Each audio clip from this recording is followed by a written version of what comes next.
Strength training in order to run is something we talk about often, and today we're going to take it up a notch and provide you with some tips on strength training as power training. So welcome to episode 170 on the Healthy Runner podcast, where we help you get stronger, run faster, and enjoy lifelong injury-free running. Today, I have the pleasure of having a repeat guest back on the show who is just a wealth of knowledge.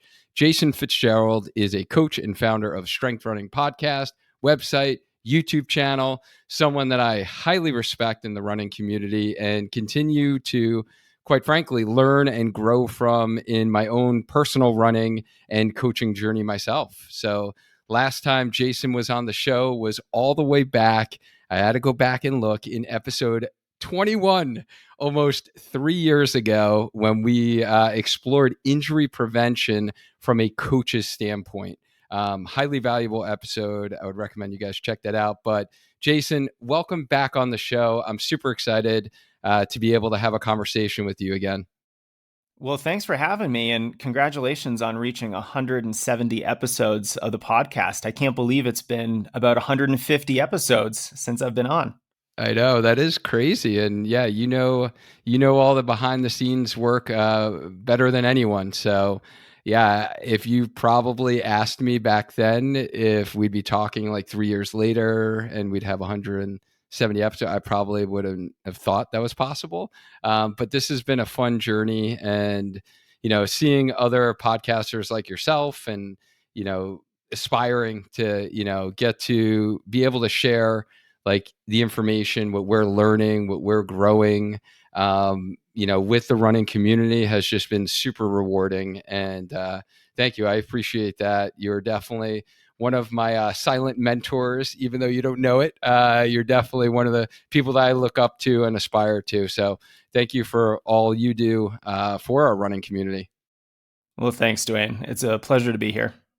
All right, guys. So in this episode, Jason is really going to kind of fill your strength training for running bucket in viewing strength training as power training. And I know, recently you've talked about on your show how you've really gotten back into officially training, quote unquote, again, in your own personal running journey. What really ignited that spark to make a change in how you are viewing running these past, couple of years? Yeah, well, I am a dad of three, and I found it very difficult to train when my kids were really little, and I had three kids under 5 in the house. That was that was a real challenge. But my kids are older now, and I have a little bit more space in my life. And I'm also just, I don't know, maybe I'm experiencing a little bit of a, midlife crisis where, I'm going to be 40 this year, and I want to keep running healthy and just feel good into my master's years. And I know that, I can't just go run 4 or 5 days a week and just kind of jog around for 30 minutes and do some strides. I really have got to incorporate some progressive overload into my training, make sure that I'm actually increasing my fitness so that I can really start my 40s from a higher peak. So the inevitable decline will just take longer. So that's the way I'm thinking about things, trying to enhance my longevity in the sport. And, it's been a little bit of an up and down journey. This comeback of mine has only been, let's just say, maybe 6 weeks in the making. But in that time, I've gotten COVID. I had a stomach bug. My kids were sick. I had to stay home with them. My Achilles was a little cranky, likely due to all that inconsistency. So yeah, my comeback it almost feels like it hasn't started yet, but mentally I'm there, and things will keep improving over the next couple of weeks and months. Yeah, no, that's definitely, I think many of our listeners can relate when, if you guys have young families right now, I can certainly relate back. Mine are a bit older now, so we're like in the next phase of our lives. And next year we'll actually have 2 high schoolers, so we'll have a freshman and a senior. So we're kind of at that stage where, yes, time freedom, we've gotten that back, and now it's just like for me, both play travel volleyball. So, it's the weekends are certainly very full, watching them and cheering them on. And then in the fall for their school seasons, it's a lot. But yeah, when the kids are small, it's really tough to be able to dedicate to training. And what I really, like to hear from someone who, grew up in the running world from kind of the middle school days like you did and went through high school and collegiate running, is that it seems like you've kind of had this second pass right at running. And I'm sure all of the clients you've helped, all of the content that you've produced over the years kind of gives you a different perspective and lens on the sport than you had, when you were really super competitive. Yeah, for sure. And I think there's real value in having a lot of different perspectives on the sport. Like I have my cross country perspective from both the high school and collegiate level. And then I have my indoor track, my outdoor track perspective. I can put on my road racing hat and think about all the skills and training that's needed to excel at those types of races.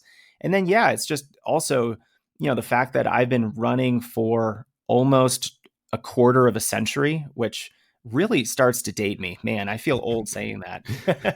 But it certainly allowed me to experience the sport, as a 14-year-old, as a 39-year-old, as a guy who is single and didn't have any responsibilities, and then as a guy, who has 3 kids and many responsibilities. So I think all those perspectives are super valuable.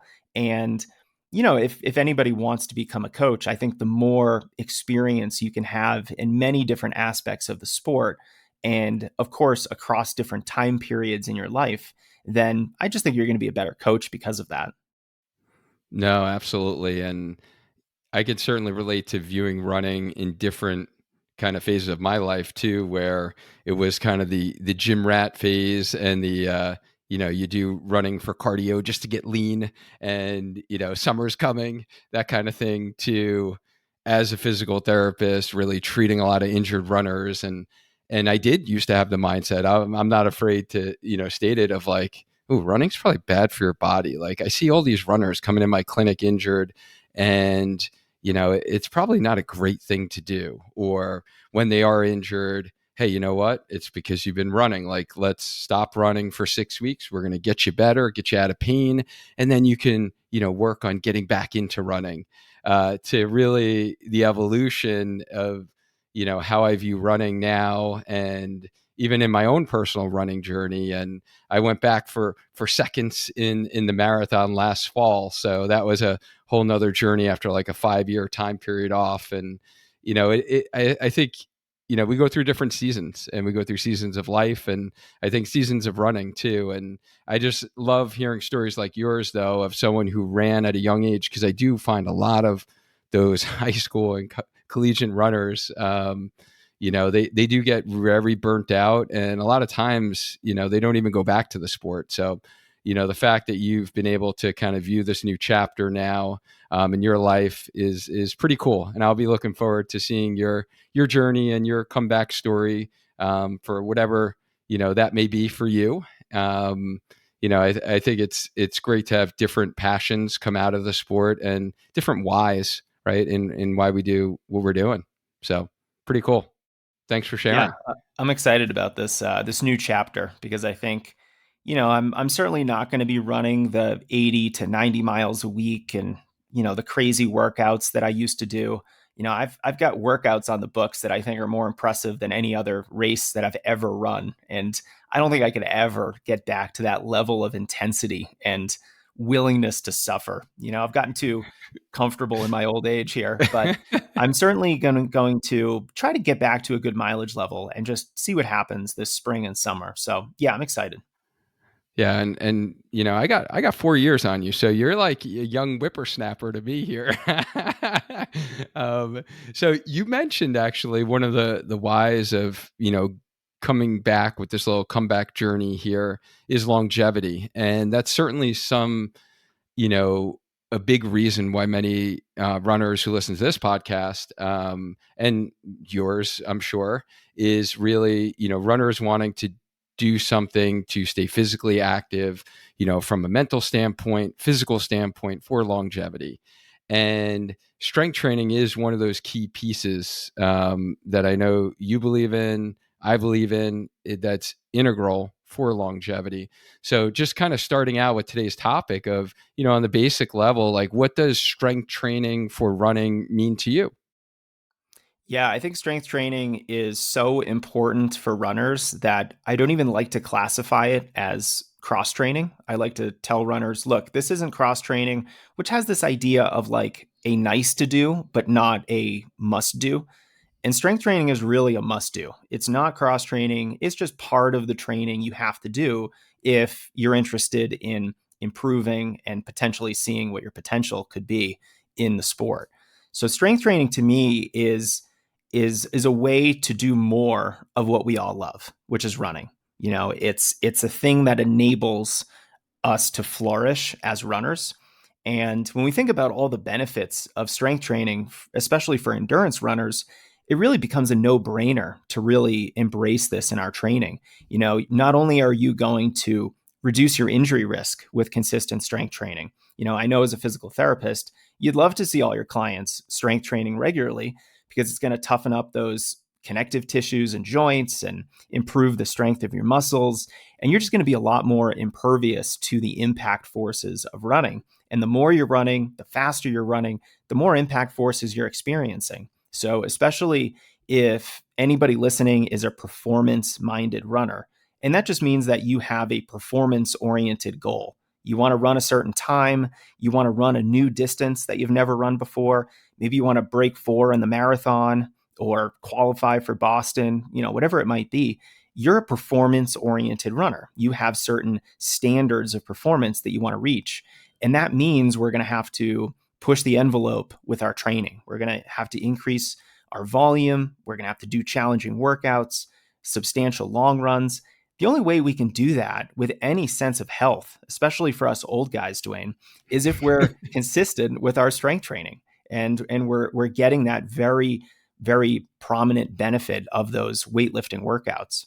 But it's not just injury prevention, it's actually going to help you race faster, especially at the very end of the race where, you're a quarter mile out from the finish in a 5K and you just want to let it rip. You're going to be able to access those faster twitch muscle fibers. Your running economy is going to be improved. So you're going to be able to run with, the same pace or effort, but, you're going to be using less energy to do that. So you're going to be much more economical. And of course, you're going to improve your body composition. You're just going to look better overall. And hey, I think there's nothing wrong with some vanity metrics in there too. No, absolutely. And yeah, that's definitely one of my pet peeves is when people do classify strength training as cross training and or giving your body a break from running, but you're still exercising. And you and I both feel the same way that like it is a part of the training, and it's like one of our foundational principles and our 6 steps to growing as a runner, because it does deserve that respect.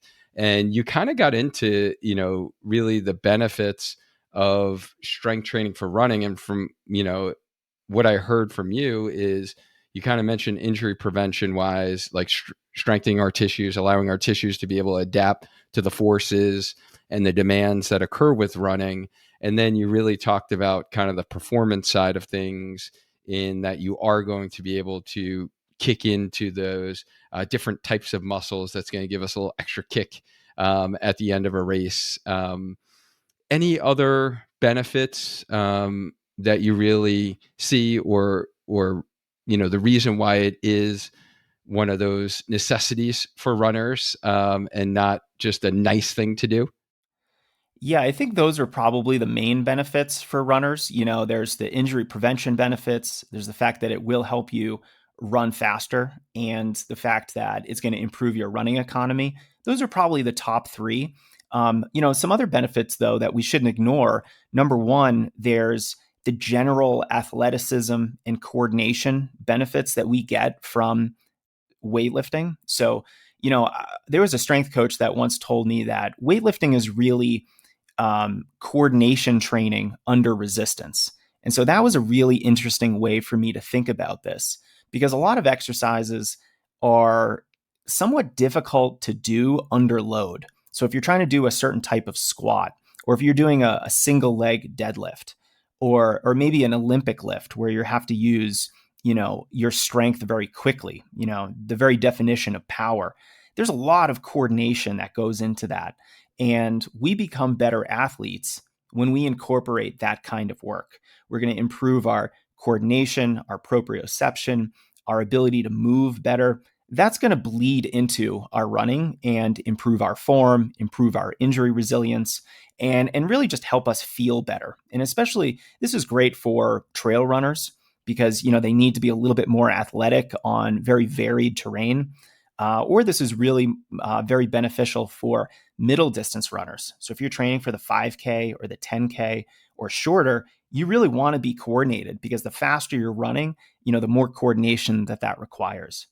And then finally, I think an often overlooked benefit of particularly heavier weightlifting is the hormonal side of things. Running can be somewhat catabolic. If you're running high mileage, if you're doing hard workouts and long runs, that can be a catabolic stimulus for your body. It can help you break down some muscle tissue, particularly if you're not eating enough and if you're not strength training at all. So the weightlifting, especially heavier weightlifting, gives you this really great hormonal benefit. It's going to increase growth hormone, it's going to increase testosterone, and that's really going to help the recovery process and the adaptation process too. So I think it's a wonderful complement to endurance running. It's, I would say, the perfect complement to endurance running because the skills and benefits that you gain are just so beneficial, while it sort of fills in the gaps in your overall fitness that running simply doesn't give you as much of. Wow, that's fantastic, and I like that you really highlighted the hormonal adaptation as well. So not only injury prevention, um, performance wise, but coordination is what I'm hearing from like a neuromuscular control standpoint, and being able to have more coordinated movement patterns, if you will, and then that resulting in improved running form, and then hormonally being able to not only allow your body to adapt to the training you're doing with running, but then also recover from that training, I think is huge. And you know, one other, if I could add to, and I like how you said kind of the catabolic state that running leaves us in, and losing muscle perhaps, especially as we age, right? So most of us listening to this are going to be in our 30s, 40s, 50s, 60s, and beyond, and the normal aging process, biology of aging, unfortunately, does result in a loss of muscle tissue. And I just love how you brought that up, that is something that helps reduce that normal aging process of muscle loss, or the rate at which we lose muscle as we age. But then another hidden benefit I can kind of think about, just lastly to add, is the bone density piece of things, especially for our postmenopausal female runners out there. This can really truly help build up some of that bone stock, especially if you have family history of osteoporosis, osteopenia, another kind of hidden benefit there. But yeah, you highlighted some great benefits. So for, if anyone's listening to this right now and you were like even giving the thought, should I, like, I think we can agree, right, Jason? Like, it's not a matter of like, should you do strength training as a runner, but it's like, okay, when are you going to start, or what should you be doing, right? Yeah, I mean, are we talking about strength training or some kind of miracle drug for runners? Because with all of the benefits that it gives you, I mean, every runner who's interested in improving should be like, sign me up, take my money. Like, this is the thing that's going to help me improve and progress and reach my goals. It's just incredible. Yes, yes. And what I really want to learn more about today, and the conversation of power training, and what does really power training mean to you? Yeah, so power training is part of the weightlifting sort of total picture. So part of your weightlifting should be power oriented. it's sort of, I think, very helpful to think of this just like your faster running workouts. If you're getting ready for a race, then, maybe the last half or third of your training plan, you probably have the most challenging workouts in the plan, right? Because your training plan is probably going to be periodized. There's going to be some base training at the beginning. You're going to be doing more aerobic workouts. The focus is more on building mileage. The intensity of the training is overall slightly less. And then it builds over the course of the season, hopefully getting you ready for that peak performance at the end. Now, ideally, our weightlifting looks very similar to that. We're not going to be doing too much power work at the very beginning of the season for the same reason that we don't want to be doing super fast workouts at the very beginning of the season. We're probably going to get a little bit burned out or maybe overtrained if the intensity of our training is super high for a very long period of time. So we don't want that. We want to periodize our weightlifting just like our running. And it's kind of hard to get a really strong power stimulus if you're just doing body weight exercises or you're using bands. So when we're talking about power movements, we are talking about weightlifting exercises in a gym, whether that's your home gym or your commercial gym, whatever it might be. And, these power oriented exercises are things like any kind of explosive lift. So Olympic lifts are a great example, like a power clean or a snatch, a jerk. You can also put plyometrics into this category because plyometrics are essentially power exercises. You're trying to express strength very quickly. And that is kind of what power is. It's strength expressed quickly. And so anytime that you jump off a box and then explode upward into a jump, you do something like that, that's a power movement. You're trying to use your strength very fast, just like you are if you're trying to sprint. So what are you doing when you're sprinting? You're basically trying to exert as much force against the ground as you can. And that's going to really help propel you forward. And your body's going to be able to absorb a little bit of that force and use it as free energy. So we want to use our legs sort of like pogo sticks, sort of like big springs. We come down, put a lot of force into the ground, and then that recoil helps us spring forward and get a little bit of extra speed with every step.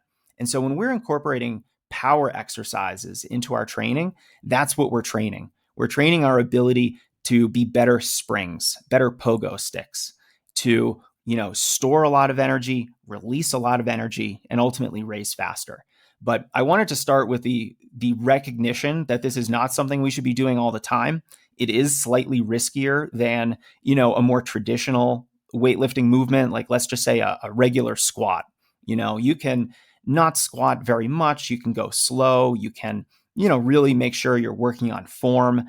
But as soon as you're doing an exercise that you have to do powerfully, explosively, then the risk necessarily increases because if your form isn't right, then you could really strain a muscle or pull something. So first of all, we definitely don't want to be doing this all the time. Second of all, we want to be doing relatively low volume of this kind of work. So we don't want to be doing an hour worth of power movements in the gym, 3 times a week. That's overkill. That's probably going to lead us to get either burned out or injured. Right. So, okay. So for power training and power movements, just to kind of summarize there, it really is exclusive to something you're doing at a fast speed. So such as the Olympic lifts and then plyometrics or jump training, right? So it's not your traditional strength training, whether it is a body weight exercise, a machine, or even a barbell squat. Is that correct? For the most part, yeah. I mean, look, you do get some power benefits just by getting stronger. So you could use entirely machines, and I think that's better than nothing. My very simple philosophy on strength training for runners is something is better than nothing. And in this conversation, look, we're probably going to talk about ideal training, what might be perfect. If you had the time and resources to build out this kind of a weightlifting structure, then this is probably the best way to do it. But look, you're probably going to gain some power just by doing machines, the same way that you're going to gain speed just by running a lot of slow, easy miles. So, if you're used to running 30 miles a week and then you spend 4 months running 50 to 60 miles a week, you're going to be a faster runner, even though you didn't do any speed training. So there's always some carryover with fitness, from certain types of training to other types of training. But the power movements are what's going to train your power in the most efficient way, in the most ideal way. But yeah, like you said, it is generally moving an implement very quickly, whether that's a snatch, a clean, a jerk, or if the implement is your own body and you're doing some type of plyometric. Okay. All right. And you kind of alluded to this fact that we need to periodize it, and you're going to shift when you add this in. So when is the best time to really start? I guess maybe if you want to answer power training, like the exercise that we just spoke about, or even any general strength training program for most runners, like when's the best time to start if someone's not doing it? Yeah, so let's start with the second question. When should someone start if they're not doing any strength training? First, I would say let's not even worry about power training at this point. Let's just get you consistent with strength training because it's very similar to the fact that before you can do a very hard speed workout on the track, we first need to just go run some easy miles first. Let's condition our body for the more difficult running that's going to come later. Same thing with strength running or strength training. You can see where my brain is at. Strength running. We first need to condition our body for the harder power based exercises. So let's just start with either some body weight exercises, or we can start with some bands, or a light implement, maybe a single kettlebell or maybe a set of dumbbells. But if you're not doing any strength training, let's start now. The best time to start was yesterday. Second best time is today. Even if you have a race in a couple weeks, you can start doing some basic body weight exercises after you're running so that, you're getting a little bit of a cool down, you're gaining some strength, you're getting a little bit of that movement practice, which I think is also more helpful right after a run to help you cool down. And that's how I would advise a new runner to start. Let's just start doing, maybe 10 minutes of body weight exercises after all of your runs during the week. That's a great foundation. And then after a month or so, we can start adding some complexity. Okay, I love that. It's kind of like the answer of, I'm sure you get this all the time too, right? Someone wants to work with you and they're like, when's the best time should I start working with you, Jason? Like my marathon is in October, and they start calculating out like weeks and everything, but they got all these problems, right, with their training. And it's like, no, the best time is actually solving those problems now, which is going to lead to better training during your quote unquote, marathon training cycle. So strength training is kind of like the same thing. If you're not doing it, you definitely have to start now. And what would you say for power training? So say someone has been doing some consistent exercise, whether it's in the gym, at home, they're doing body weight stuff, and maybe even they've, been adding load, and they've been doing some weighted squats, some deadlifts, and they've been getting familiar with some of kind of the basic lifts in the gym. When would be a good time, if this whole power training concept is totally new to them, when would be a good time, whether you want to talk like annual training cycle or a certain time of the year, like I guess those are the same thing, aren't they? When when would be a good time for them to start?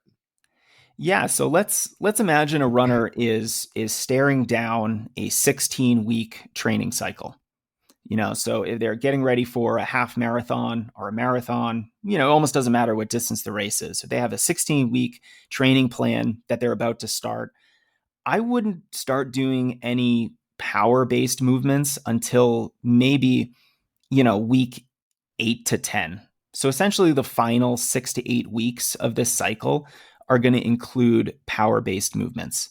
And it's very similar in how your mileage might progress. The first week, you might only do a little bit of power based movements. It's like an introduction. And then at week after week, workout to workout, you're gradually doing more and more power based movements so that, when you're a week out from your race, your weightlifting workouts look very different than they did, 12 weeks ago. And so your weightlifting workouts are going to be relatively heavy weight, relatively low number of reps. So you might only be doing 2 to 4 reps, but the weight is pretty high, and you're doing these complicated movements like, a power clean, for example. And the idea is, let's not try to get stronger at this point. When you're a week out from your race, it's almost like the workouts you're doing. You're not going to bury yourself a week out from a marathon with a 20-mile long run with the final 10 miles at goal marathon pace. You're just going to carry a lot of fatigue into that marathon. It's just too soon. It's too close to the race. Very similar with weight training. We don't want to be doing huge workouts with 1 rep maxes and high volume. We really need to cut the volume. And so this is where the periodization of our weightlifting comes into play. And we're not just reducing the volume, but the exercises we're doing are very much neuromuscular in nature. So you can actually think of this as like nervous system training. We are fine tuning our nervous system for speed, for efficiency, and economy. At this point, it's like we're tapering. Our weightlifting is tapering. So we're doing low volume, high weight, complicated movements with full rest, and the workouts are not super long at this point. And so, yeah, over those like maybe 8 weeks, the last half of a 16-week training cycle, you generally move from, beginning these power movements to doing the most complex versions of them, but you're not doing them for a long time, very short, very fast.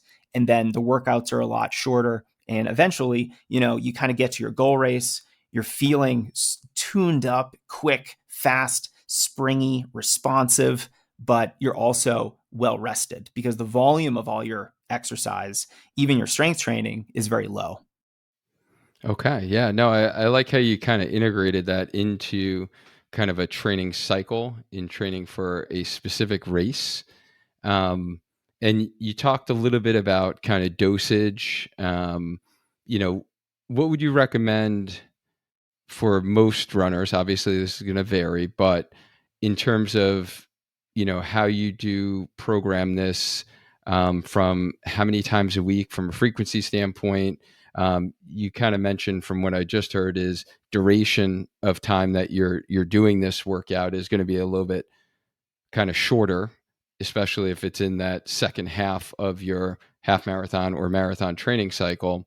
And the intensity, it sounds like, is higher. Is that correct? As you get closer to the end of your season, yeah, the intensity will peak at that point. So usually intensity is something that gradually builds over the course of a training season. And there's some periodization models where you always have some level of intensity. It's not the strict linear periodization model, but you could use. It's almost like you're both building endurance and the aerobic capacity, as well as your speed and neuromuscular fitness at the same time.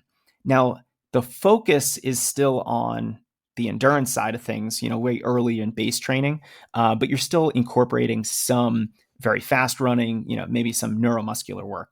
But in general, yeah, you're right. The intensity peaks at the end. Okay. And how many times a week would you have or recommend someone kind of implement some of this kind of power training? Yeah. So first of all, like let's recognize we're runners. We are not weightlifters. So we don't have to be in the gym like 4 or 5, 6 days a week. We can leave that to the bodybuilders. We can leave that to the folks who like this is their sport. This is just supplemental. This is just there to enhance our running and make it better. So I think it's perfect to be in the weight room twice a week. We don't need any more than that.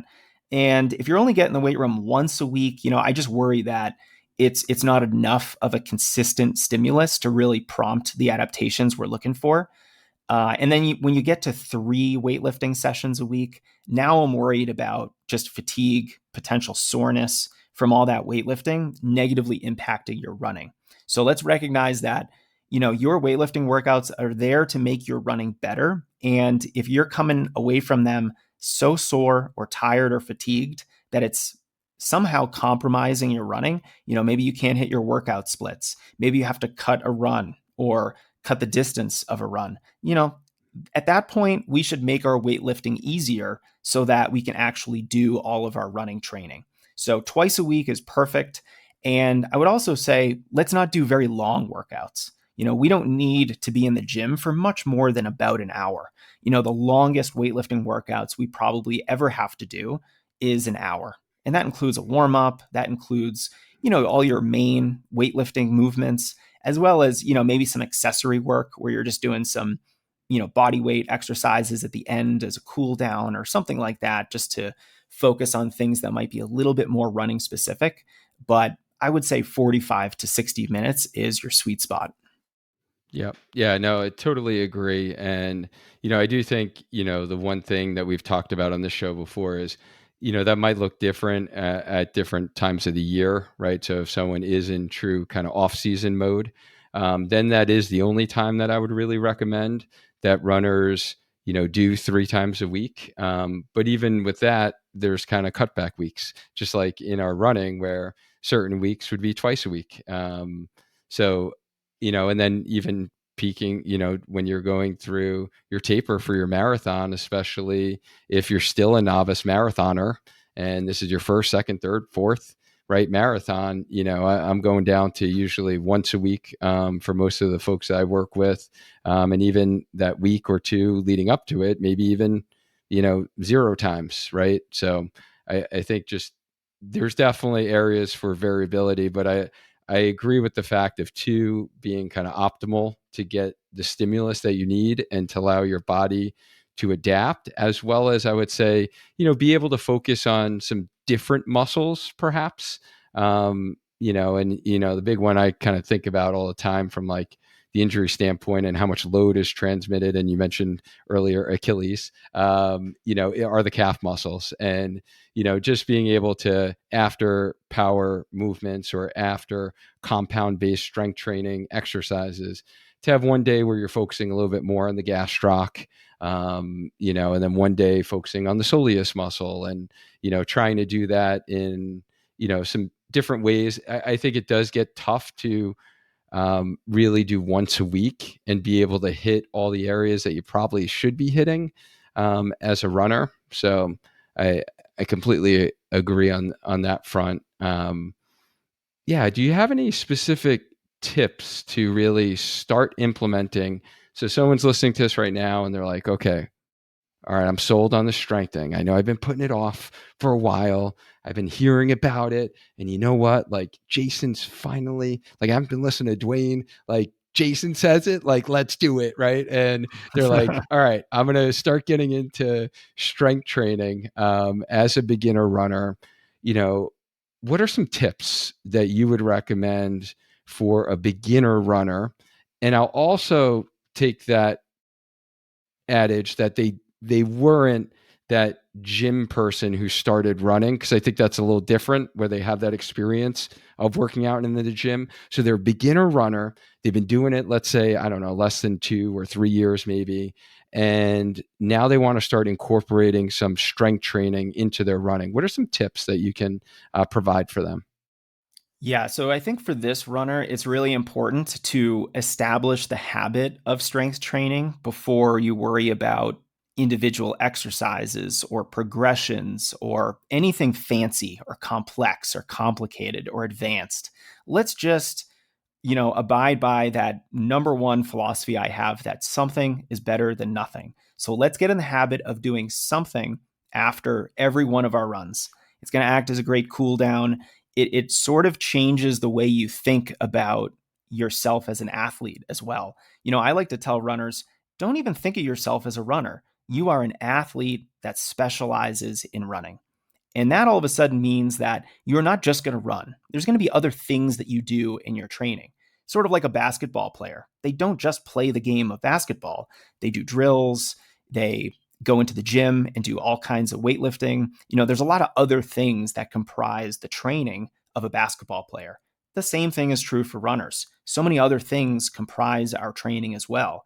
And if we can have this subtle mindset shift of, I am an athlete that specializes in running. that means I'm going to have to do some other types of exercise as well.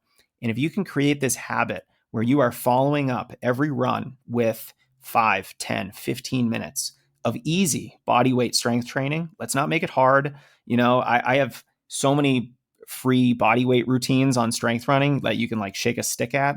And they're not very difficult. They take roughly 10 to 15 minutes.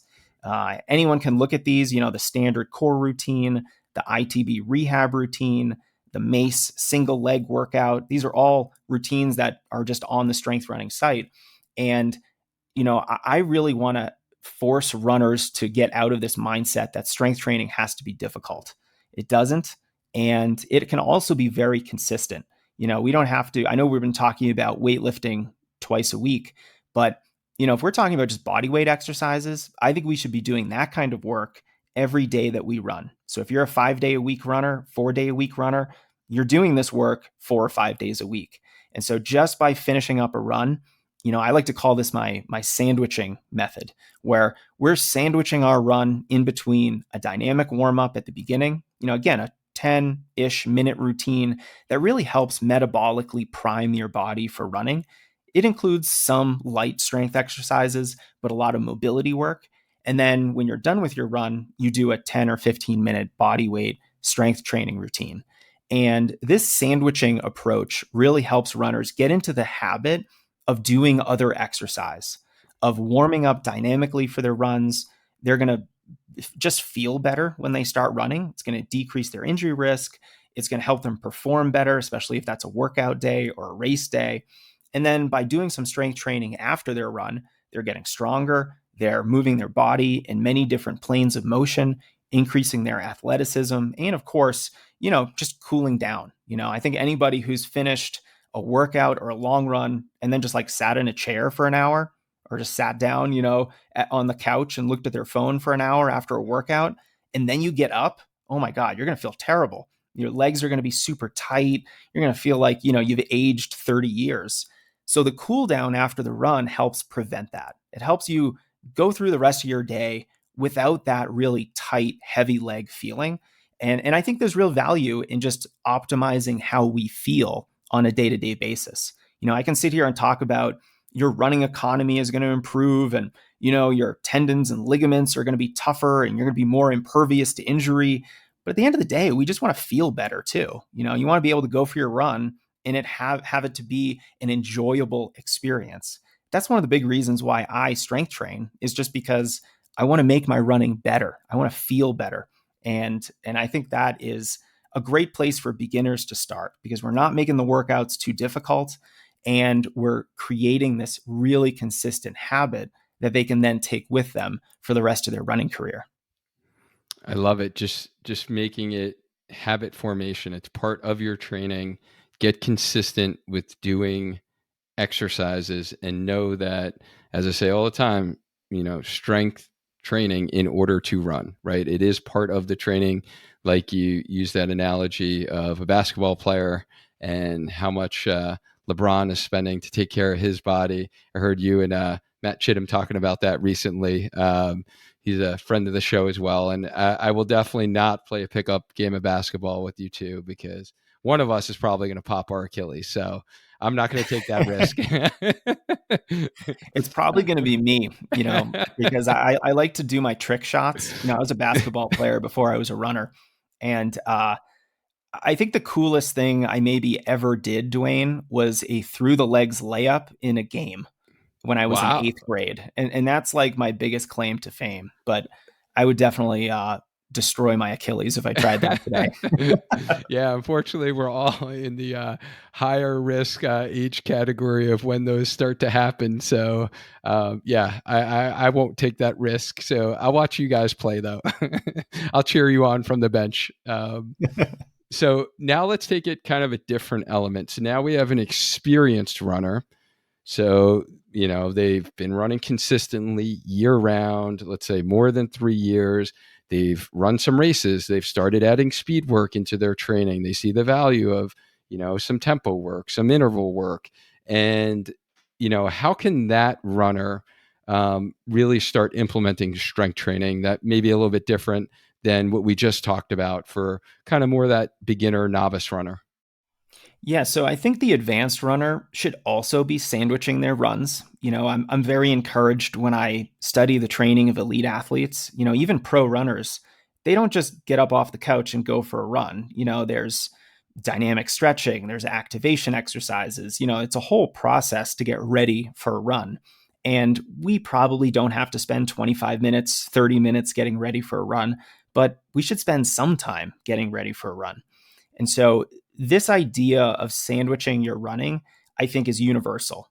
I would advise this to a middle schooler who's just starting to run. I would advise it to the best runner in the world. I would tell Kipchoge to sandwich his runs. And I don't think any runner in between is any different. So knowing that, the next step is then, going beyond body weight. So yeah, the body weight exercises is great. I think anybody who's spent a lot of time in a physical therapy office knows that, there's a lot of corrective exercises that you'll probably do in a PT's office to target certain muscles, certain movements. That's the kind of work we're going to be doing with body weight exercises. But once we start adding, some other type of resistance, that's the next step. So the next step is let's use bands. Let's use a kettlebell. Let's use dumbbells or perhaps, some light implements like maybe a medicine ball. And then we can start adding not only some weight, some resistance, but we can also start adding some more complex movements. So, maybe the beginner is doing some squats. Well, maybe the more advanced runner can start trying some pistol squats. Those are one-legged squats. Very challenging. It's probably one of the more challenging body weight exercises that you can do. But the more advanced you are, I think the more advanced all of your training has to be, not just your running. An advanced runner is probably going to be running more miles per week. They're probably going to be doing more advanced workouts. They should also be doing more advanced strength training because they need that extra stimulus to keep getting stronger, to keep improving. So, yeah, once we start adding some resistance, some complexity, some more challenging movements, the final step, for not the very advanced runner, this is just the runner who, kind of wants the ideal scenario, is then to add the weightlifting. So, yes, all of their runs are going to include some type of strength training afterward, but twice a week, they're going to be getting in the gym and doing heavier weightlifting and then eventually moving into those power movements that we were talking about before. So, it's sort of like this big progression, right? We're going to start with the body weight.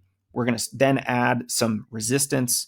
We're going to add some complexity. Then we're going to add the heavier weightlifting and the real complexity of power movements. So it's a gradual sort of move from a little bit easier and more basic to more challenging and more complex over time. I love it. I love how we're kind of layering that on, and the different benefits that you get from, I like to call them the muscle activation exercises, or, stuff we do with bands. And, it is hitting those run specific muscles when you're on one leg and working those side hip muscles, for example, and then layering on, something more complex as the single leg squat or the pistol squat, and then increasing the level of resistance with, let's say, doing like weighted squats or, front squats to target the quads, for example, and then taking it up that next, level to more of this kind of power training.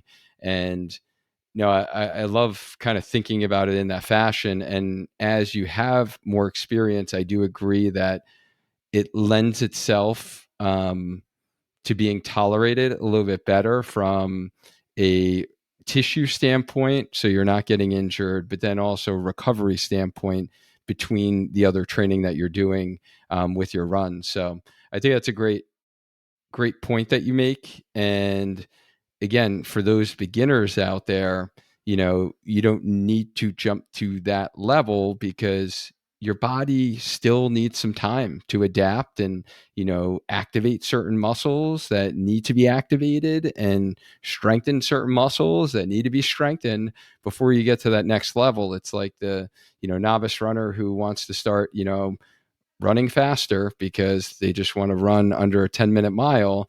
and now they start incorporating interval sessions, and they're running at an 8 and 9 RPE effort level within their first 6 months of starting to run consistently.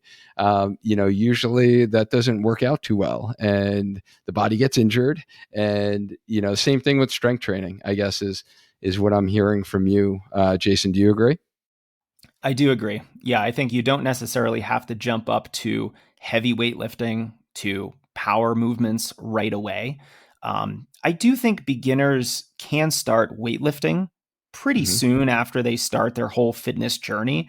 We just need to make sure that any strength exercises that they're doing in the gym are manageable. Let's not add so much weight that, you're approaching a 1 rep max. We don't need to do that. It's sort of like when you first start running, most of your running should be pretty easy. We can get started with strides, a kind of a low cost way of running fast, without it Yep. being too difficult. We can do some simple fartlek workouts, some aerobic workouts, but we shouldn't be doing like 3 times a mile at goal 5K pace. That is a brutal VO2 max oriented workout. And so, just like beginners shouldn't really do that kind of a running workout, we also shouldn't get in the weight room and do super heavy weightlifting or do a bunch of Olympic lifts. We can get there over time, and we'll get there faster than it takes us to get to those really hard running workouts. I think the running workouts that are VO2 max, high volume, the workouts that I did in college that have given me PTSD.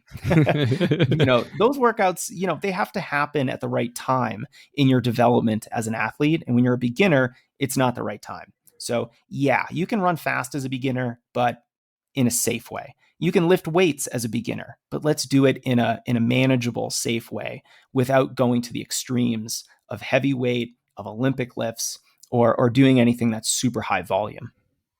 Yeah, and all this takes time, right? It's a journey, as I like to call it, and it does take some time. So you kind of mentioned some common mistakes that runners will make. Are there any other kind of strength training mistakes that you would really recommend runners to avoid? I'm sure you've seen some common themes before. I think we just mentioned a couple, but are there any others that you can think of? Yeah, for sure.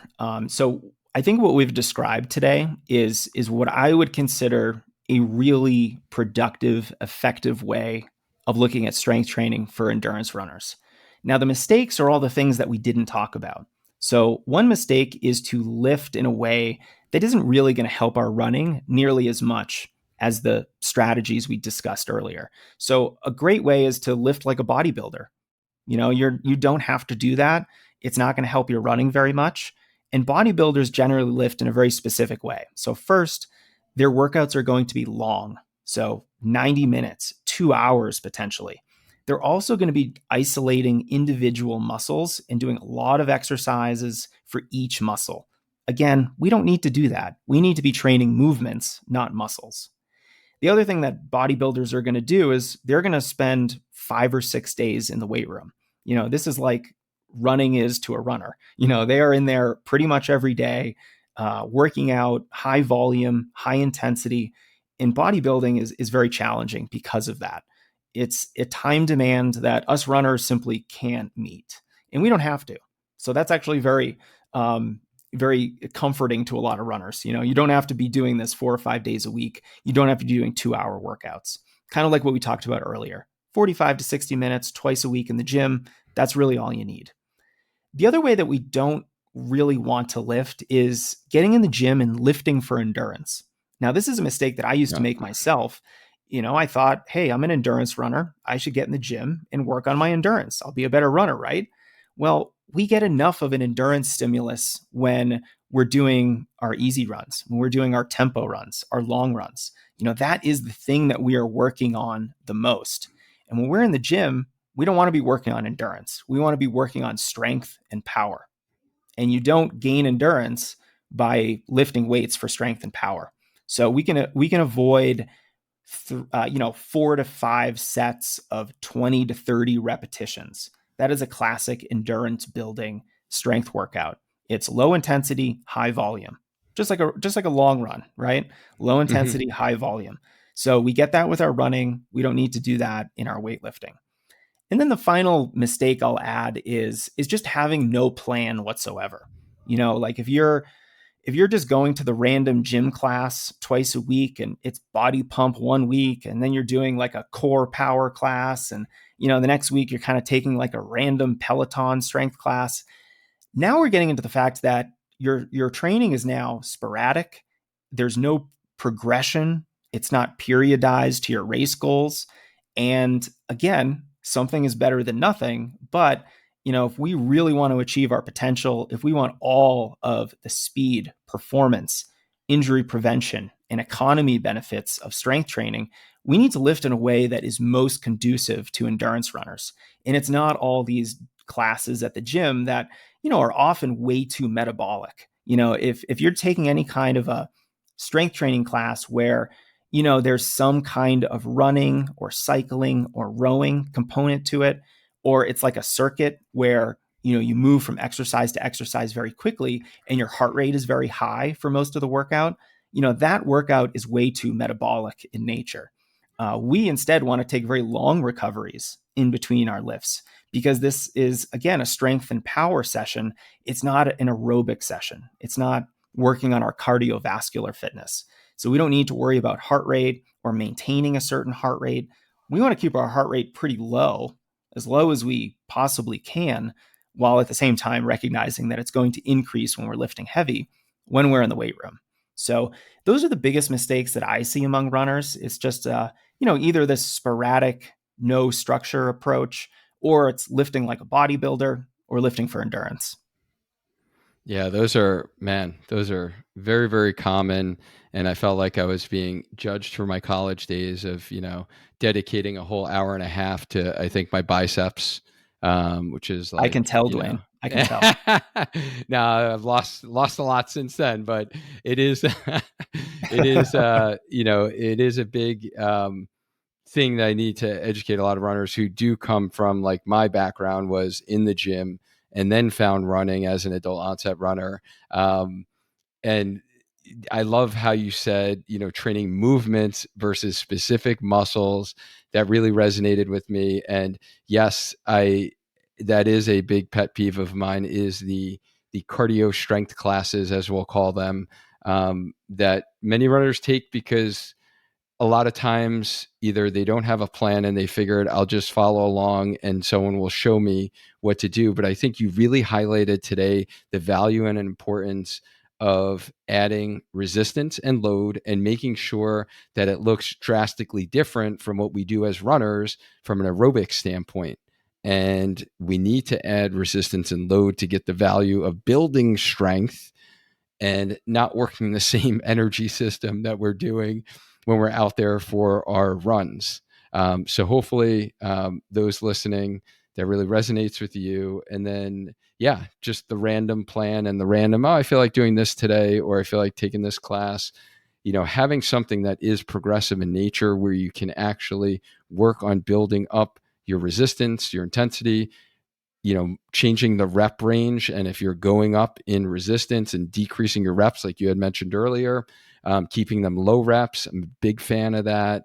And even if you're at certain points lifting heavier, let's say the deadlift or the squat, that we are keeping those reps down, and there's a rationale to what we're doing. It's because you are lifting heavier and you're only supposed to get a couple of reps at that heavier weight, and then having a different purpose of your classic 10 to 12 rep range for, let's say, some hypertrophy of that muscle you're targeting. But if you're doing 50, 60 reps, you're doing a 4-minute song to like air squats or squats with like, 5-pound barbell on your back. I see that as, like, from physical therapist standpoint of like, hey, here's like the fast track to getting a repetitive use injury, because you're doing the same exact movement, many, many times, more than your tissues probably can withstand.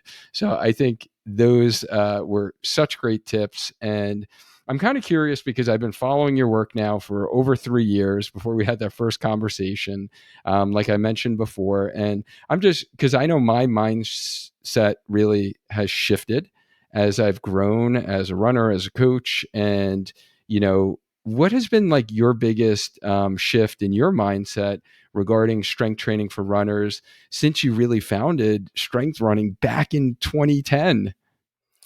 Yeah, my thinking on strength training has evolved like almost a complete 180 degrees since, when I first started running way back in, the 20th century. And, when I first started running, I didn't think runners needed any strength training. We got enough exercise for our legs with our running, right? Well, no, that was very wrong of me to think. And then when I started strength running back in 2010, a big reason why was because I was a very injury prone runner. And after the 2008 New York City Marathon, I spent 6 months injured with IT band syndrome. And I just knew that if I wanted to keep doing this, not just run, but run at a higher level, really challenge myself, try to go after personal bests, something needed to change. And so my journey getting healthy from that long, severe IT band injury and then modifying my training in a bunch of different ways was really the part of the big reason why I started strength running about 13 years ago, because I just felt like I had something to share with the world. And at that point, my thinking was very much on this sandwich method of, we've got to do a dynamic warm up. We've got to do more consistent strength training. And at the time, my strength training was completely body weight. Of course, I had some bands, I had a medicine ball, but it wasn't as power based.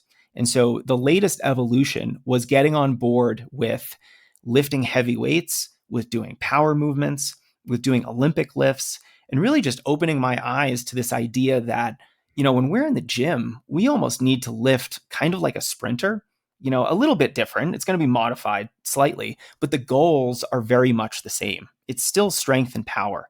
And that to me was eye-opening because I didn't think distance runners ever really did that kind of work. When do we take full recoveries? When do we not take active recoveries? So it's a very alien, different scenario for most runners to be in. And, even after having more than 10 coaches in my career, competing at the high school and college level, track and cross country, I still wasn't really exposed to that kind of strength training. And, I worked with a USA weightlifting national coach up in Boulder, Colorado, to put together our weightlifting program at Strength Running, and he really opened my eyes to the ways in which professional runners are preparing themselves in the weight room, and this idea that you're not just training your muscles, you're training your brain. You're training your brain to recruit a lot of muscle fibers and to produce a lot of force very quickly. And that's exactly what power is. And so transitioning from, thinking about this as getting stronger to thinking of this as, yes, I'm going to be getting stronger, but I'm also fine tuning my neuromuscular fitness so that my brain communicates better with my muscles. And, I can have a faster cadence and I can produce more power and, I can change directions a little bit faster and just have this great level of athleticism. That was new to me as of a couple years ago. And so now I'm all in on this style of lifting that creates a much more holistic, well-rounded athlete, not a one-dimensional runner.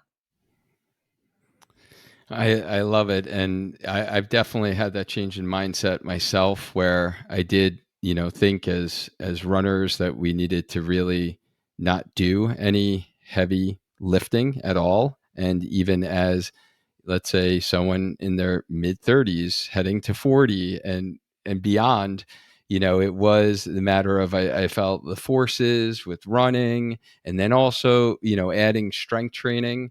That was definitely a misconception I had early on. And I've definitely seen the value in adding that back in, for myself personally, and then for the runners that I work with. But kind of, as we head down this final stretch, if you can change one thing about the misconception about lifting weights as runners, what would that be? Oh, can I change like 9 misconceptions?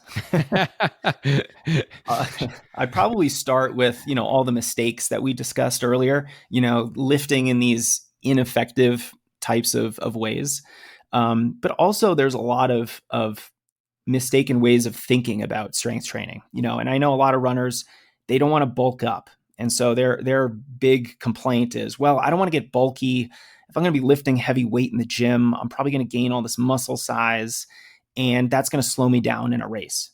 Now, it is true, if you put on a bunch of muscle, you're probably going to be slightly slower in a race, but do you know how hard it is to put on muscle? Like, it's so hard. I am your very stereotypical cliche endurance runner. I'm very thin.